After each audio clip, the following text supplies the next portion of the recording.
Lord. ప్రభువైన యేసు నామములో అందరికీ వందనములు. ఈ దినము దేవుని వాక్యంలో నుంచి రెండవ రాజుల గ్రంథం 5వ అధ్యాయము 3-4 వచనాలు. అది షోమ్రోన్లో ఉన్న ప్రవక్త దగ్గర నా ఏలినవాడు ఉండవలనని ఎంతో కోరుచున్నాను. అతడు నా ఏలినవానికి కలిగిన కుష్ఠరోగము బాగు చేయునని తన యజమానురాలతో అనెను.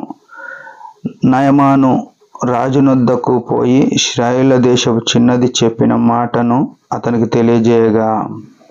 ఇక్కడ చూసినట్టయితే ఇశ్రాయేల్ దేశంలో సిరియా రాజుకు సైన్యాధిపతిగా నయమాను అని ఉన్నాడు. నయమాను అనే వ్యక్తి ఉన్నాడు.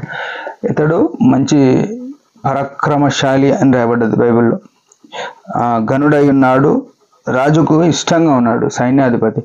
ఈయన ఇంట్లో ఏమైందంటే ఇశ్రాయేలీల దగ్గరికి వీళ్ళు యుద్ధానికి పోయినారు. సిరియన్లు పోయినప్పుడు చెర పట్టుకొని వచ్చినారు కొంతమందిని. అందులో ఒక చిన్న అమ్మాయిని ఏం తెచ్చినాడు ఈ సైన్యాధిపతి అంటే, తన ఇంట్లో చిన్న పనులు భార్య దగ్గర చేయడానికి ఆమెను తీసుకొచ్చి పెట్టుకున్నాడు. అయితే ఆయనకు కుష్ఠరోగం ఉంది. ఇది ప్రపంచంలో ఎవరు బాగు చేయని రోగంగా ఆనాడు ఉంది, ఈనాటికి ఉండొచ్చు. అయితే ఆ రోగానికి ఈ చిన్నది చూసి ఏమన్నదంటే, నా యజమానుడు నా ఏలినవాడైన ఎలీషా యొద్ద ఉండాలి, షోమ్రోన్లో ఉన్న ఎలీషా యొద్ద దైవజనం దగ్గరకు పోవాలి, ఈ కుష్ఠరోగం బాగా అవుతుందని చెప్పినాడు. అనగానే ఆ చిన్నదాని మాట ఏమాత్రం తడువు చేయక రాజు దగ్గరకు పోయినాడు, పర్మిషన్ అడిగినాడు. షోమ్రోన్కి వచ్చినాడు. షోమ్రోన్కి వచ్చి ఎలీషా ముందల నిలబడ్డాడు. నిలబడగానే ఎలీషా బయటికి రాకుండా పనివానితో చెప్పినాడు ఏమనంటే, యోర్దాను నదిలో 7 మార్లు మునుగు అని చెప్పినాడు.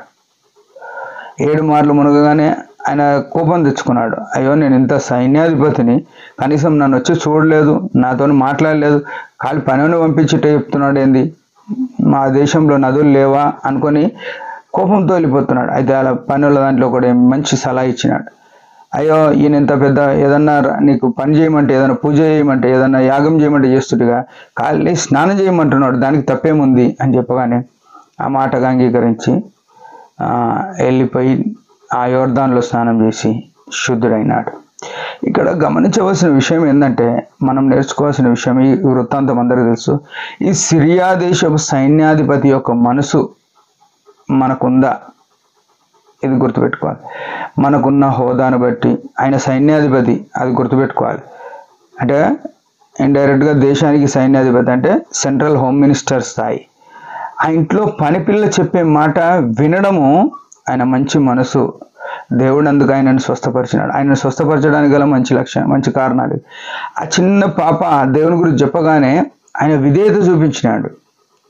తిరిగి ఈ ఎలీషా దగ్గరికి వస్తే పనివాడు చెప్పినాడు. చెప్తే ఆ మాట విని కొంచెం కోపం తెచ్చుకున్నాడు. కానీ ఆయనకు వచ్చిన సైన్యములో ఒకడు చెప్పగానే ఆ మాటకి విధేయత చూపించినాడు. అంటే ఇక్కడ గమనించవలసిన విషయం ఏంటంటే, క్రీస్తుని గురించి అంటే యేసు ప్రభువును అంగీకరించినాక మనము అనేక సార్లు మనకు కూడా కొన్ని రోగాలు, కొన్ని బలహీనతలు, కొన్ని సమస్యలు వచ్చినప్పుడు దేవుని బట్టి కొందరు కొన్ని సలహాలు ఇస్తారు.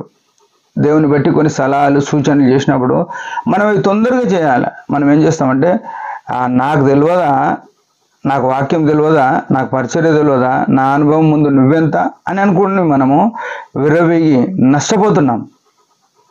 ఈ సిరియా దేశపు సైన్యాధిపతి అయిన నయమానులో ఈ మంచి మనసు ఉంది. ఏది చెప్పినా వినే స్థితి ఉంది. దేవుని గురించి ఈనాడు దేవుని గురించి వినని మూర్ఖ తరంలో మనం ఉన్నాం. దేవుని గురించి ఎంత చెప్పినా బండవారిన వాతవేయబడిన మనసుతో జీవిస్తున్నాం. ప్రియమైన వాళ్ళారా, ఈ చిన్న పిల్ల చెప్తే విన్నట్టుగా, ఆ పనివాడు చెప్తే విన్నట్టుగా మనం కూడా దేవుని గురించి ఎవరైనా మనం ఎంత సేవ చేసినా, యేసు రక్తంతో కడగబడ్డ వారం ఎంతో స్వార్థ చేసినా, కొన్నిసార్లు మన ఏమైనా తప్పులు కనబడితే ఎవరో వచ్చి చెప్పినప్పుడు దాన్ని వెనుకనే సరి చేసుకోవాలి. కానీ నువ్వేంది నాకు చెప్పేది అని ఇట్లా విర్రవేగుతున్న దుష్టత్వం మానుకొని దేవునికి విధేయులమై దీనత్వంలో కొనసాగాలని దేవుని యొక్క కోరిక. దేవుడి మాట దీవించిన ఒక చిన్న ప్రార్థన. పరమ తండ్రి యేసు ప్రభు నామములో వందనాలు. నిజమైన నయమానుకున్న మంచి మనసు మాకు కూడా అనుగ్రహించండి, ఆత్మచేత నడిపించండి. యేసు ప్రభు నామములో ప్రార్థిస్తున్నాం తండ్రి, ఆమేన్. మీరందరి పరిచర్య గురించి ప్రారంభంగా ప్రార్థన చేయండి. Praise the lord.